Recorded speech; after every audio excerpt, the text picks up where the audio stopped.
Hello दोस्तों, स्वागत है आपका आज की इस पोस्ट में जिसमें हम लेकर आए हैं the psychology of money summary in Hindi. दोस्तों, धन हमारे जीवन में बहुत शक्तिशाली है। यह पैसा हमें सुरक्षा, आराम और स्वतंत्रता देता है, लेकिन यह भी हमें तनाव और चिंता दे सकता है। हम पैसे के बारे में कैसे सोचते हैं और वित्तीय निर्णय लेते हैं, इसका हमारे जीवन पर काफी गहरा असर हो सकता है। The psychology of money Morgan Housel द्वारा लिखित हमें उन साइकोलॉजिकल कारणों के बारे में बताता है जो हमारे वित्तीय निर्णयों को प्रभावित करते हैं।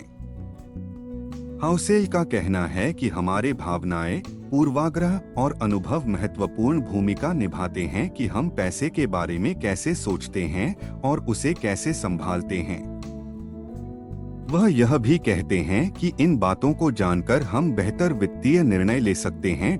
हमारे विश्वासों, दृष्टिकोणों और भावनाओं के अलावा कई और भी परिणाम हो सकते हैं जो हमारे मानसिकता को पैसे से नियंत्रित करते हैं। पैसे के बारे में हमारी सोच पर हमारी परवरिश, अनुभव और संस्कृति का भी असर है, और पैसे के प्रति हमारे विचारों का गहरा असर है। हम इम्पल्सिव खरीदारी करेंगे और हमारी बचत से अधिक ऋण देंगे अगर पैसे के प्रति हमारी सोच नेगेटिव है। अगर हम पैसे के बारे में पॉजिटिव सोच रखते हैं तो हम समझदारी से वित्तीय निर्णय लेंगे और बचत करेंगे, जिससे हमारा वित्तीय भविष्य सुरक्षित रहेगा। लेकिन अच्छी बात यह है कि हम अपने पैसे के प्रति दृष्टिकोण को बदल सकते हैं और इसे बेहतर बना सकते हैं। हम अपना वित्तीय भविष्य सुधार सकते हैं और पैसे के मनोविज्ञान को समझ सकते हैं। Planning is important, but the most important part of every plan is to plan on the plan, not going according to plan. तो आइए बिना अधिक समय व्यतीत किए नजर डालते हैं the psychology of money summary in Hindi के चैप्टर्स पर। Money is greatest intrinsic value and this can't be overstated is its ability to give you control over your time.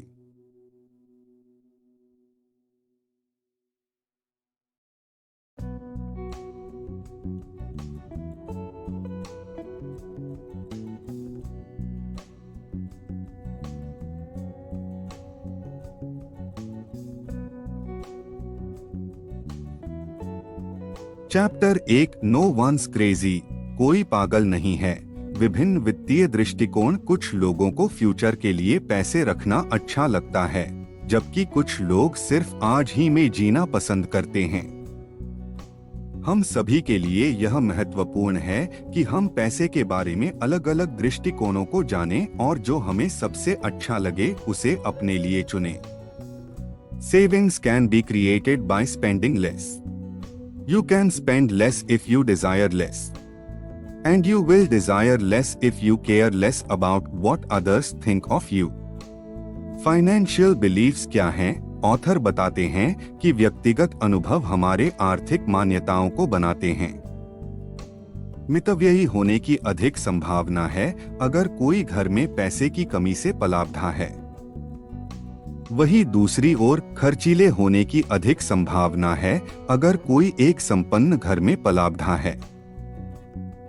वित्तीय सफलता के लिए कई अलग अलग तरीके हैं। कुछ लोग निवेश पर बहुत ध्यान देते हैं, जबकि दूसरे लोग ऑर्थोडॉक्स बचत करना पसंद करते हैं। हमारे लक्ष्यों और जोखिम सहनशीलता के अनुसार रणनीति बनानी चाहिए। चैप्टर 2 लक एंड रिस्क, भाग्य और जोखिम। इस भाग में ऑथर हमें बताते हैं कि लक यानी भाग्य और रिस्क यानी जोखिम दोनों बहुत महत्वपूर्ण भूमिका निभाते हैं, और हम अक्सर इन दोनों को काम करके आंकते हैं। वह यह भी कहते हैं कि वित्तीय सफलता के लिए लक, मौका और कौशल दोनों आवश्यक हैं, लेकिन हम सिर्फ अपने कौशल को बेहतर बना सकते हैं। लक को बेहतर बनाना हमारा अधिकार नहीं है।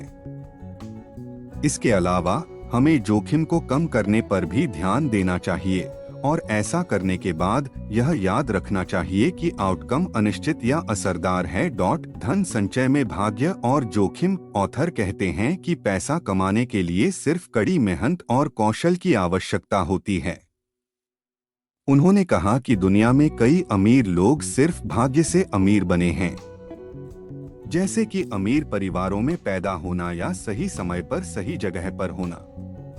ऑथर यह भी कहते हैं कि हर व्यक्ति का भाग्य अलग अलग होता है। यही कारण है कि कुछ लोगों को जल्दी धन मिलता है और कुछ लोगों को देर में। कुछ लोग सिर्फ कुछ मेहनत करके अमीर बन जाते हैं और कुछ लोग सारी उम्र मेहनत करके भी गरीब रह जाते हैं। अप्रत्याशित घटनाओं का असर। हमारे आर्थिक सफलता पर कई अप्रत्याशित कारणों का भी असर पड़ता है और शेयर मार्केट एक अप्रत्याशित प्रणाली का एक प्रमुख उदाहरण है, जहां अनप्रेडिक्टेबल बातें लोगों को अमीर और गरीब बनाते हैं। यहाँ तक कि सबसे कुशल निवेशक भी पैसा खो सकते हैं, क्योंकि ये अनप्रेडिक्टेबल चीजें इतनी शक्तिशाली हैं। युद्ध, प्राकृतिक आपदाएं आदि कुछ अप्रत्याशित अनप्रेडिक्टेबल घटनाएं हैं जो हमारे आर्थिक जीवन पर काफी असर डाल सकती हैं।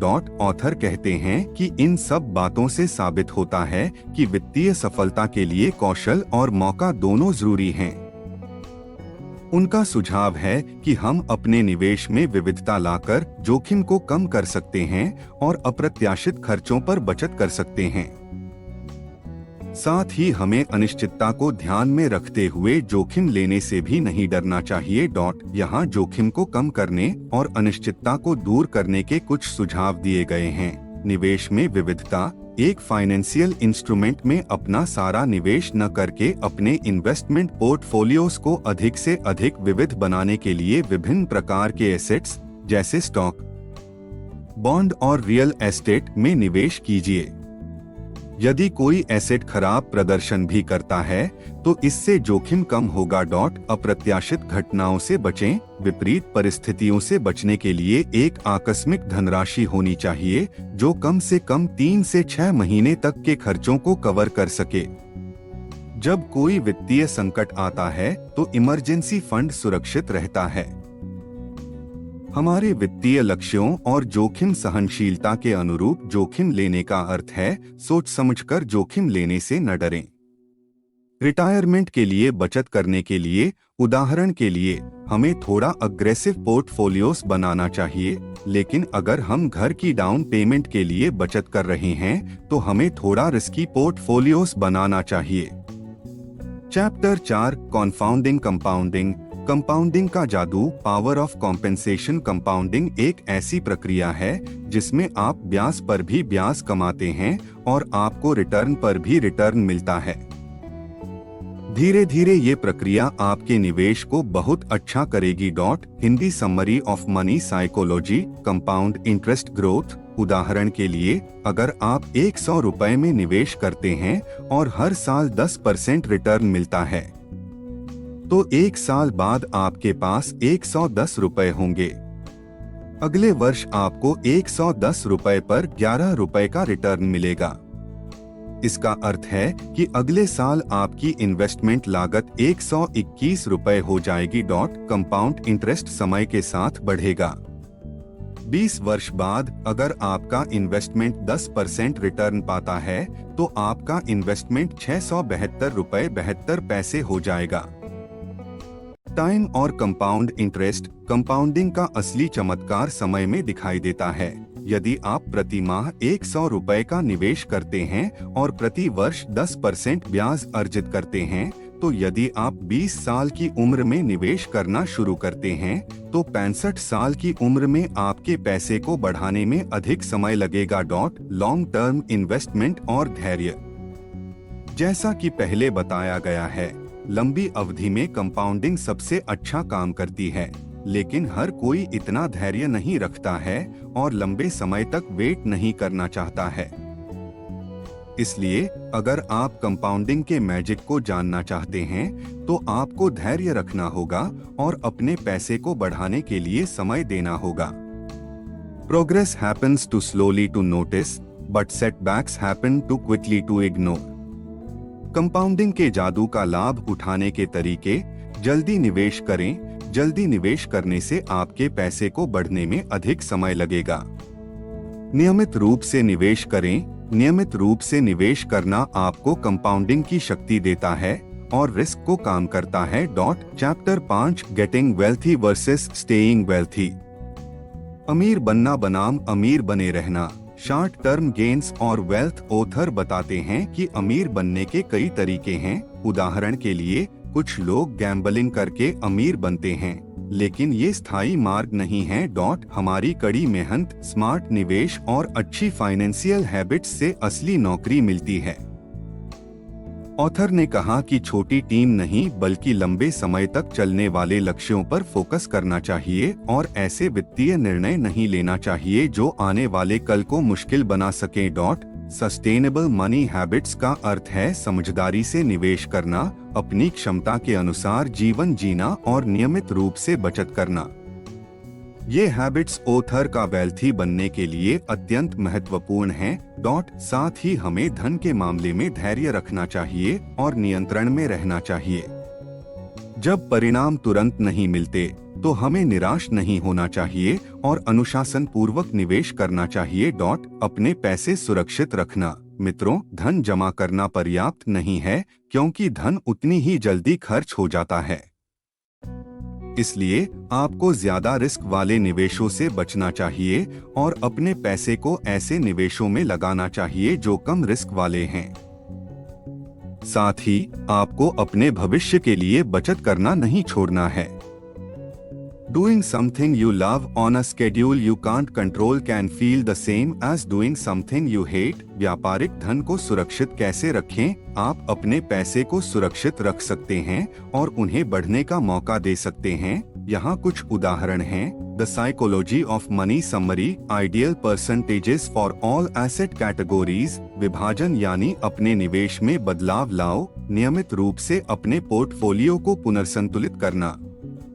लंबी अवधि का निवेश, आप अपने वित्तीय लक्ष्यों को प्राप्त करने और लंबे समय तक अमीर रहने की संभावना बढ़ा सकते हैं अगर आप अपने वित्तीय सलाहकार से सलाह लेते हैं। Chapter 6 tails you win tail events के सकारात्मक प्रभाव। टेल इवेंट्स बहुत दुर्लभ होते हैं लेकिन बहुत बड़ा असर करते हैं, जैसे स्टॉक मार्केट क्रैश, प्राकृतिक आपदाएं या महामारी। ऑथर मॉर्गन हॉसल ने द साइकोलॉजी ऑफ मनी में कहा कि अगर हम अपने लिए इमरजेंसी फंड बनाया होता तो हम कर्ज में डूबे बिना वित्तीय संकट से बच सकते हैं। ऑथर बताते हैं कि दुर्लभ और अप्रत्याशित घटनाएं निवेशकों के लिए अवसरों के रूप में आती हैं, लेकिन वे अक्सर उन अवसरों का लाभ नहीं उठा पाते हैं। उदाहरण के लिए, यदि शेयर बाजार में गिरावट आती है तो यह एक अवसर होता है कि स्टॉकों को कम दामों पर खरीदने का मौका होता है, लेकिन लोग पैनिक के माहौल में मार्केट में निवेश करने से be nicer and less flashy. No one is impressed with your possessions as much as you are. You might think you want a fancy car or a nice watch, but what you probably want is respect and admiration. And you are more likely to gain those things through kindness and humility than horsepower and chrome। Chapter 7 freedom, स्वतंत्रता। Financial freedom क्या है? वित्तीय स्वतंत्रता, जिसे कुछ लोग समझदारी से बचत और निवेश करके प्राप्त करते हैं। इसका मतलब है कि आपके पास इतना धन है कि आप अपनी जरूरतें पूरी कर सकें और अपने सपनों को पूरा कर सकें। वित्तीय स्वतंत्रता का मनोवैज्ञानिक प्रभाव। वित्तीय स्वतंत्रता हमें सुरक्षा और शांति देती है, तनाव और चिंता कम करती है, प्रेरणा और उत्पादकता बढ़ाती है और अपने लक्ष्यों को पूरा करने के लिए पैसे की चिंता नहीं करती। Chapter 8 man in the car paradox. Man in the car paradox, पैसे के वित्तीय व्यवहार में विरोधाभास को समझना। लोग अक्सर अपने वित्तीय निर्णयों को ऐसी भ्रामक परिस्थितियों को देखकर लेते हैं जो वास्तव में होते हैं। उदाहरण के लिए, जो लोग महंगी कार चलाते हैं वे देखकर ऐसा लग सकता है कि वे अमीर हैं, लेकिन वे वास्तव में कर्ज में डूबे हो सकते हैं। ऐसा इसलिए है क्योंकि हम पैसे के विजिबल सिंबल्स को ही हम वित्तीय निर्णय कैसे लेते हैं इस चैप्टर में ऑथर हमें इसके पीछे के मनोविज्ञान के बारे में बताते हैं और कहते हैं कि मानव प्रकृति ऐसी है कि हम दूसरों को देखते समय तुरंत निर्णय लेते हैं और शॉर्टकट पर भरोसा करते हैं, जिससे अक्सर हम उनकी वित्तीय स्थिति को गलत आंकते हैं। सामाजिक मानदंड, जन्मजात पूर्वाग्रह और सामाजिक दबाव। Napoleon's definition of a military genius was the man who can do the average thing when all those around him are going crazy। यह खंड man in the car paradox से सीख हमें बताता है कि हमें अपनी धारणाओं पर सवाल उठाने चाहिए और पैसे के बारे में अपनी सोच पर भी सवाल उठाने चाहिए। यह भी बताता है कि बाहरी दिखावे के आधार पर दूसरों से अपनी तुलना करने के बजाय अपने खुद के वित्तीय कल्याण पर ध्यान देना चाहिए। Chapter 9 wealth is what you don't see. धन वह है जो आप नहीं देखते। पेस के बारे में हमारी राय हमारे समाज में लग्जरी कार, महंगे घर, कपड़े आदि को सफलता का प्रतीक मानते हैं और जिन लोगों के पास ये सब चीजें हैं हम उन्हें अमीर मान लेते हैं। हालांकि वास्तव में ये धन दिखावा भ्रामक हो सकता है। ऑथर बताते हैं कि असली वेल्थ वह है जो हमें दिख नहीं है, जैसे पैसे की सुरक्षा, मन की शांति, स्वास्थ्य, अच्छे संबंधों और इतना ही। अदृश्य धन या अदृश्य धन हमारे जीवन को बेहतर बनाता है और हमारे पूरे जीवन को बेहतर बनाने में महत्वपूर्ण योगदान देता है। ऑथर बताते हैं कि हमें भौतिक संपत्ति के पीछे न भागकर ऐसी इनविजिबल संपत्ति बनाने पर ध्यान देना चाहिए जो हमें खुशी, संतुष्टि और जीवन को बेहतर बनाने में मदद कर सके। ऊपर दिए गए डायग्राम में वित्तीय संपत्ति और खुशी के बीच का संबंध समझाया जा सकता है, जहां एक्स एक्सेस वित्तीय संपत्ति को दर्शाता है और वाई एक्सेस खुशी को दर्शाता है। जैसे जैसे सामग्री की शक्ति बढ़ती है, खुशी भी बढ़ती है और एक दिन खुशी अपने चरम पर पहुंच जाएगी। यह पॉइंट ऐसा है जहां मटेरियल वेल्थ पर भरोसा नहीं है। कितनी भी मटेरियल वेल्थ आप इकट्ठी कर लें, वह आपको कभी खुशी नहीं देगा। इसके बजाय ये मटेरियल वेल्थ आपको दुखी करेंगे, जैसा कि इस ग्राफ में गिरते हुए खुशी का ग्राफ दिखाता है। हम प्रारंभिक रूप से मटेरियल वेल्थ से काफी खुश हो सकते हैं, लेकिन जब हम इसके पीछे पागलों की तरह भागने लगते हैं तो हम बाकी चीजों को भूल जाते हैं जो हमें खुशी देती हैं, जैसे अपने परिवार, दोस्तों, अपने लक्ष्यों और स्वास्थ्य, और हम सिर्फ पैसे से खुश होते हैं। पैसे के पीछे भागने से खुशी तो कमाई जा सकती है, लेकिन खुशी नहीं मिल सकती, जैसा कि खुशी के गिरते हर ग्राफ दिखाता है। इनविजिबल वेल्थ कैसे बनाएं? दोस्तों, आप भी इनविजिबल वेल्थ बनाना चाहते हैं तो निम्नलिखित सुझाव आपके लिए उपयोगी हो सकते हैं। वित्तीय सुरक्षा। एक इमरजेंसी फंड बनाएं जो आपको सुरक्षित महसूस कराता है और आपको मानसिक शांति देता है। समय का सदुपयोग। जितना हो सके सार्थक कामों को समय दीजिए, साथ ही व्यक्तिगत गतिविधियों और रिश्तों को भी समय दीजिए। मटेरियल वेल्थ बनाम अनुभव। मटेरियल वेल्थ से अधिक यादगार, ट्रेवलिंग और स्मरणीय अनुभवों की खोज करें। स्वास्थ्य और रिश्ते। स्वस्थ शरीर से बढ़कर कोई चीज नहीं है, इसलिए मन और शरीर दोनों का ध्यान दीजिए। साथ ही मजबूत रिश्तों को समय दीजिए क्योंकि वे आपको खुश रहने में मदद करते हैं। आभार और संतुष्टि। जो कुछ आपके पास है उससे खुश रहने का प्रयास करें और उसके लिए कृतज्ञ रहिए। पर्याप्त क्या है? आपको अपने लिए एक स्थान चुनना होगा जहां आपके पास अपनी आवश्यकताओं और लक्ष्यों को पूरा करने के लिए पर्याप्त संसाधन होंगे, जो आपको उपभोग के जाल से बचने में मदद करेगा। The psychology of money summary. In Hindi के इस चैप्टर में मॉर्गन हौसल कहते हैं कि बचत करना जितना जरूरी है उतना ही जरूरी है, क्योंकि बचत हमें आने वाले कल की जरूरतों को पूरा करने और अनएक्सपेक्टेड खर्चों को पूरा करने में भी मदद करती है। हम अपने गोल्स तक आसानी से पहुंच सकते हैं और अपने पैशन को फॉलो कर सकते हैं अगर हम जमा कर रखते हैं। चैप्टर 10 सेव मनी, पैसा बचाओ। Money's greatest intrinsic value, and this can't be overstated, is its ability to give you control over your time. बचत में आने वाली बाधाएं। अगर हम पैसे बचाने के लाभों को समझकर पैसे बचाने की सोचने लगें, तो उसके रास्ते में कई चुनौतियां हैं, जैसे अप्रत्याशित खर्च, ऋण यानी कर्ज, और जीवन शैली को बनाए रखना। यदि आप इन चुनौतियों को दूर करना चाहते हैं, तो यहाँ कुछ सुझाव हैं। योजना बनाएं। बजट बनाने से आप अपनी आय और खर्चों को देख सकते हैं और पता लगा सकते हैं कि पैसा कहाँ खर्च हो रहा है। बचत स्वचालित करें। आप अपने चेकिंग खाते से अपने बचत खाते में ऑटोमेटेड ट्रांसफर सेट करें, जिससे आपके बचत खाते से हर महीने पैसा निकलता रहे। व्यापारिक गोल्स बनाएं। आपके पास गोल्स होंगे तो आपको पैसे बचाने की इच्छा होगी। बचत में मनोविज्ञान। हमारा मनोविज्ञान अक्सर हमारे खिलाफ काम करता है जब बात पैसे बचाने की है। ऐसा इसलिए है क्योंकि हम लंबी अवधि के लाभों को नहीं देखते, बल्कि ऐसी चीजों से खुश होते हैं जो हमें तुरंत संतुष्टि देते हैं। दूसरे शब्दों में यह कहा जा सकता है कि ह्यूमन बिहेवियर संस्थागत शिक्षण को लंबी अवधि के लाभों से अधिक प्राथमिकता देता है। इसे वर्तमान भेदभाव कहा जाता है। बचत और आनंद। आपको भविष्य में बचत करने और वर्तमान में खुश रहने के बीच संतुलन बनाना चाहिए। आपको ऐसी चीजों पर पैसा खर्च करने से न झिझकना चाहिए जो आपको खुश करते हैं, लेकिन साथ ही साथ अपने खर्च करने की आदत पर भी नियंत्रण रखना चाहिए। हर महीने छोटी बचत की शुरुआत करें। कंक्लूजन, सारांश।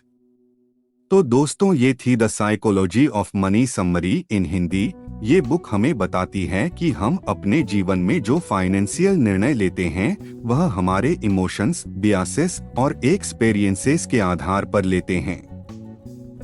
साथ ही साथ हमें ये भी सीखने को मिलता है कि वित्तीय सफलता सिर्फ नंबर्स और फॉर्मूला का खेल नहीं है, बल्कि इसमें वित्तीय रूप से सफल होने के लिए हमारा व्यवहार, दृष्टिकोण और हम जो निर्णय लेते हैं वो भी जिम्मेदार हैं। पैसों को मैनेज करने के लिए ऐसा कोई फार्मूला नहीं है जो सबके ऊपर फिट बैठता हो। जैसे हर व्यक्ति अलग होता है, उनकी जरूरतें और व्यवहार भी अलग होता है, इसलिए हर व्यक्ति की वित्तीय यात्रा भी अद्वितीय होती है।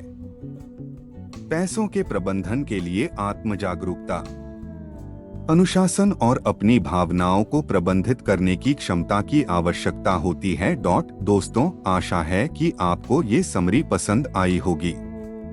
इससे अपने फैमिली और फ्रेंड्स के साथ भी शेयर करें। आप अपना वैल्यूएबल फीडबैक कमेंट्स सेक्शन में शेयर कर सकते हैं। The psychology of money summary in Hindi को पूरा पढ़ने के लिए धन्यवाद। दोस्तों, ये थी अर्थशास्त्र की समीक्षा। यह बुक हमें बताती है कि हमारे इमोशंस, भेदभाव और एक्सपीरियंसेस हमारे जीवन में फाइनेंशियल फैसले बनाते हैं। साथ ही हमें पता चलता है कि वित्तीय सफलता सिर्फ आंकड़े और फॉर्मूला नहीं है, बल्कि हमारा व्यवहार, दृष्टिकोण और निर्णय भी जिम्मेदार हैं। पैसों को नियंत्रित करने के लिए कोई सामान्य सिद्धांत नहीं है।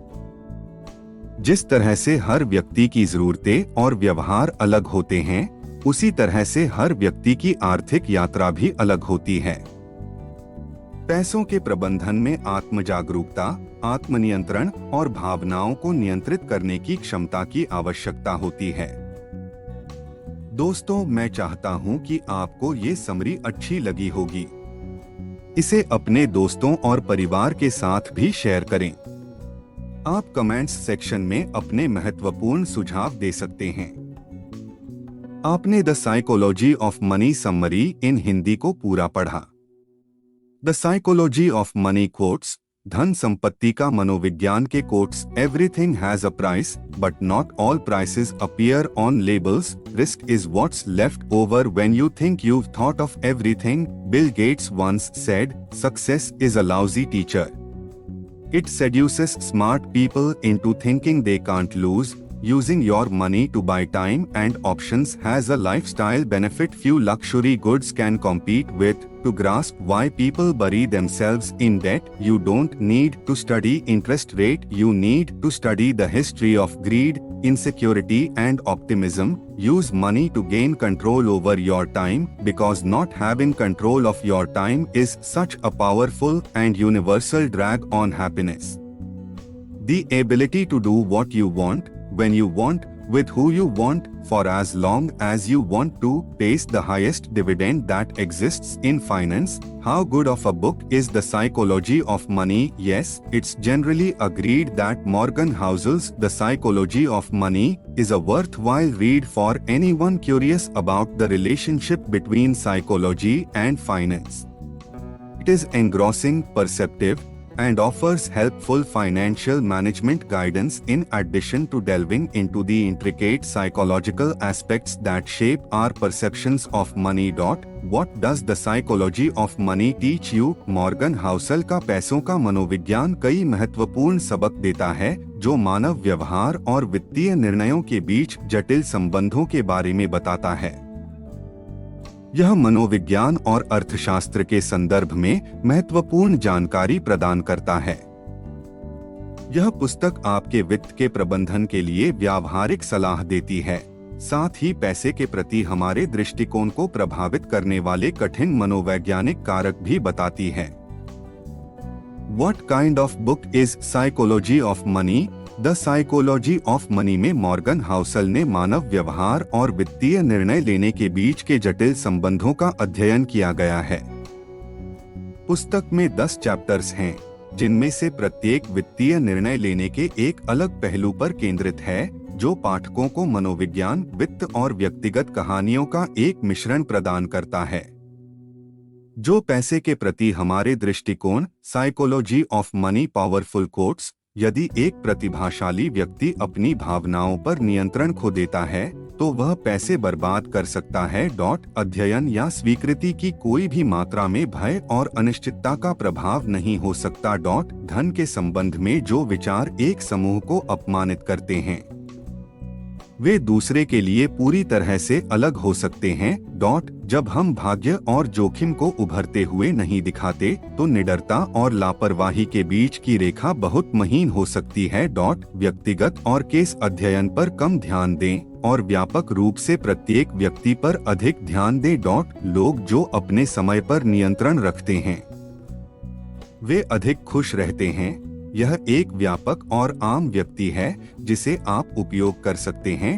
जो आपके पास है और जरूरी है, उसे किसी ऐसी चीज के लिए दांव पर लगाने का कोई मतलब नहीं। जबरदस्त नतीजों को प्राप्त करने के लिए बड़ी ताकत की आवश्यकता नहीं होती। गुणवत्तापूर्ण निवेश की आवश्यकता नहीं है कि आप अनियमित रूप से गलत फैसले करते रहें।